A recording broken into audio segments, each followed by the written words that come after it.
Everyone, welcome again to fine art study. आज की इस वीडियो में हम प्रीवियस ईयर के कुछ क्वेश्चंस सॉल्व करेंगे जो अलग अलग एग्जाम में पूछे गए हैं। तो स्टार्ट करते हैं। फर्स्ट क्वेश्चन है, द्रविड़ शैली के मंदिरों के शिखर निम्नलिखित में से किन तत्वों से युक्त होते हैं। तो देखिए, आपको पता है मंदिर निर्माण की 3 शैलियाँ हैं जिनसे बहुत क्वेश्चन पूछे जाते हैं। तो द्रविड़ शैली, नागर शैली और बेसर शैली। ठीक है, और जो बेसर शैली है वो द्रविड़ और नागर दोनों का मिश्रित रूप है। नागर शैली जो है वो उत्तर भारत में और द्रविड़ शैली जो है वो दक्षिण भारत में प्रसिद्ध है। तो इनमें जो है शिखरों में इस पूछा है कि किस शैली द्रविड़ शैली के मंदिर जो है उनमें से किन तत्वों से युक्त है। तो ये हो जाएगा स्तूपिका। ठीक है, नेक्स्ट क्वेश्चन है, फॉन्ट एवं फेसेस का संबंध निम्नलिखित में से किससे है। तो फॉन्ट और जो फेसेस होते हैं ये होते हैं टाइपोग्राफी में। नेक्स्ट क्वेश्चन है, विष्णु प्रतिमा लक्षण में गदा को निम्नलिखित में से किस रूप में दर्शाया गया है।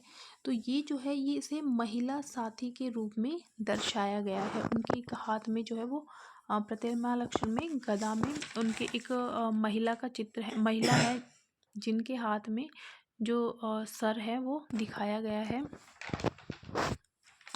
नेक्स्ट है, मुकुल चंद्र डे ने बाघ गुफा पर कब अपने लेख प्रकाशित किए थे। तो ये किए थे 1925 में। रंगीन कांच की खिड़कियों की कला किस समय में प्रारंभ हुई थी। ये हुई थी गोथिक कला में। गोथिक के टाइम पर। षडांग सिद्धांत किस ग्रंथ में है। तो जो है ये कामसूत्र की। तो अब देखिए, इसमें जो कामसूत्र है उसकी जय मंगला में ये अच्छा ग्रंथ पूछा है तो यहाँ पर कामसूत्र आएगा। इसकी जो टीका है जय मंगला उसमें से ये लिए गए हैं। चित्र के लिए सबसे महत्वपूर्ण घटक। तो आई थिंक अच्छा रेखांकन होना चाहिए इसमें। ठीक है, तो ये भी इसका हो सकता है, बट आई थिंक ये वाला होना चाहिए। मुझे कंफर्म नहीं है कि ये किस एग्ज़ाम का है। नेक्स्ट है, तीव्र प्रकाश को क्या कहा जाता है। तो तीव्र प्रकाश को कहा जाता है टिंट। ठीक है, बाकी शेड और हाईलाइट आपको पता होगा किसी चीज़ को उभारना, और शेड उसमें मतलब छाया और प्रकाश का वो दिखाना, कहीं से डार्क कहीं से लाइट, तो वो शेड होती है। सिंधु घाटी के लोग किस पशु से अपरिचित थे। तो ये जो गाय है उससे अपरिचित थे। जैन चित्र कागज पर कब बने। तो ये 15वीं शताब्दी। षडांग सिद्धांत किस ग्रंथ में है। तो ये कामसूत्र में है। अगर टीका पूछा जाए तो यहाँ पर जयमंगला आ जाएगा। फ्रेस्को सैको पद्धति से चित्र बनाए गए थे। तो ये बनाए गए थे अजंता में। किस माध्यम में रोगन करना अनिवार्य है। तो जो ऑयल कलर है उसमें रोगन करना अनिवार्य है। नेक्स्ट क्वेश्चन है, निम्नलिखित में से कौन सी गुफा अजंता गुफा के समान है। तो जो सिगिरिया की गुफाएं हैं वो अजंता गुफाओं के समान है।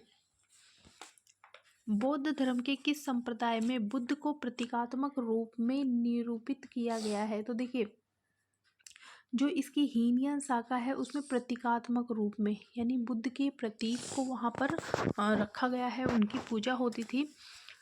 और बौद्ध की जो चतुर्थ संगति थी उसमें जो है बौद्ध धर्म 2 संप्रदायों में महायान और हीनयान में विभक्त हो गया था। तो हीनयान में जो है वो प्रतीकात्मक रूप में बुद्ध की पूजा होती थी, जैसे कि कमल हो गया। ठीक है, और जो इनकी खड़ाऊ वगैरह होती थी, तो इस तरह से छत्र हो गया, इन चीज़ों की जो है प्रतीक मानकर उनकी पूजा की जाती थी। लेकिन जो महायान संप्रदाय था उसमें बुद्ध को मानव रूप में निरूपित किया था। ठीक है, तो इसमें पूछा है कि प्रतीकात्मक रूप में, तो प्रतीकात्मक हो जाएगा हीनयान में। और अगर मानव रूप में पूछे तो मानव रूप जो है वो हो जाएगा महायान में। नेक्स्ट है, कांसे पर पतीना लगाने से पूर्व किस एसिड का प्रयोग किया जाता है। तो ये नाइट्रिक एसिड। इसमें मैं श्योर नहीं हूँ तो इसको आप कंफर्म कर लीजिएगा एक बार। वर्ण का वह गुण जिसकी सहायता से नीले, पीले तथा लाल के मध्यांतर को दर्शक जान पाता है तो उसे रंगत कहते हैं। ठीक है, जैसे कि ये कलर नीला है, ये पीला है, तो इनके मध्य जो अंतर होता है वो रंगत से हमें पता चलता है। प्रकाश की हरी, लाल तथा बैंगनी मुख्य रंगतों को मिला दिया जाए तो ये परिवर्तित हो जाएंगी सफ़ेद में। निम्नलिखित में से कौन से राजा कला एवं साहित्य के शौकीन थे? तो ये थे समुद्रगुप्त। समुद्रगुप्त से एक क्वेश्चन और पूछा जाता है कि ये कौन सा जो वाद्य यंत्र है वो बजाने में निपुण थे? तो ये आप लोग बताइएगा। दक्षिण भारत में एकमात्र सूर्य मंदिर कहाँ पर स्थित है? तो ये है कुंभकोणम, दक्षिण भारत का। अच्छा, ये हिंदी का क्वेश्चन आ गया है, चलो ये भी देख लीजिए। अपना शब्द का भाववाचक शब्द है, तो जो अपनत्व है ये भाववाचक संज्ञा हो जाएगी। किस शास्त्र में हिंदू मंदिरों में अपनाए गए स्थापत्य कला को परिभाषित किया है? तो यहाँ पर वैसे तो देखिए वास्तुशास्त्र होता है जहाँ पर स्थापत्य कला है, लेकिन यहाँ पर शिल्प शास्त्र, ठीक, हाँ शिल्प शास्त्र या वास्तुशास्त्र एक ही है, ठीक है। तो शिल्प शास्त्र जो है वो इसका राइट आंसर हो जाएगा।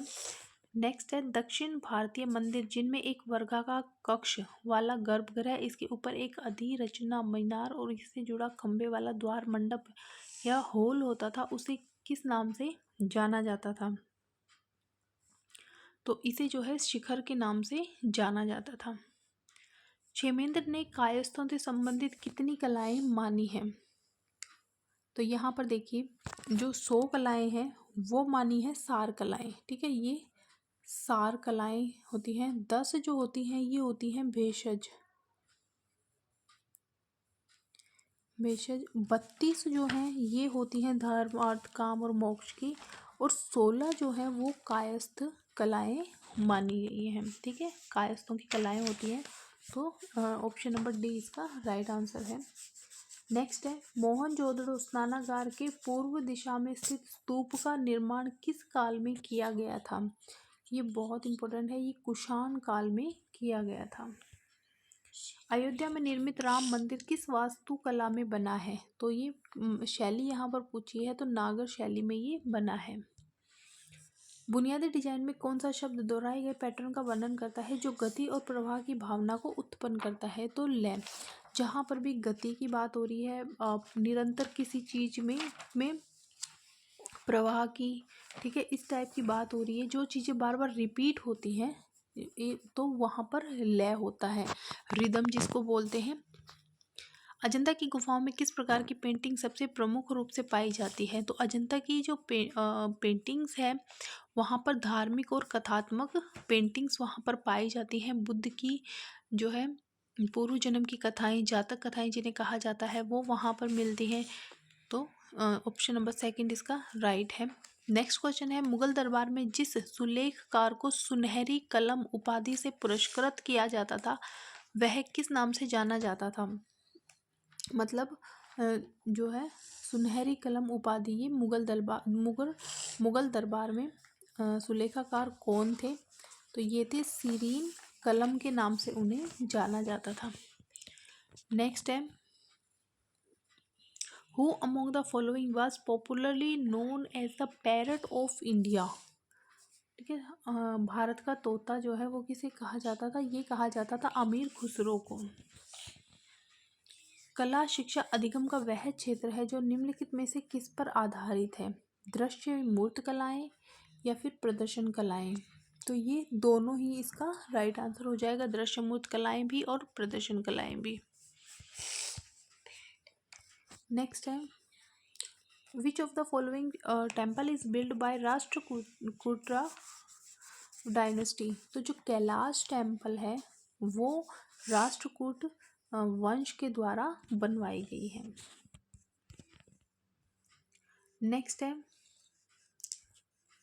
Lithography is the study of. तो लिथोग्राफी ये आपको पता है रॉक्स जो होती हैं उनकी स्टडी होती है। नेक्स्ट है the word digit is the derive from the Latin word digis which means. तो ये जो वर्ड है, ठीक है, डिगिट्स, इसका मतलब होता है फिंगर एंड टॉय, ठीक है, फिंगर एंड टॉय। तो यहाँ पर 4 नंबर इसका राइट हो जाएगा। Safety pin was invented by Walter Hunt. Choose the only vector quantity from the following. तो आई थिंक इसमें एनर्जी होगा। नेक्स्ट है which of following metal is in liquid state eight normal room temperature. ये हो जाएगा mercury. तो ये कुछ क्वेश्चंस थे और ऐसे ही क्वेश्चन आपको आगे मिलते रहेंगे जो आपके एग्ज़ाम के लिए बहुत महत्वपूर्ण होंगे। Thank you.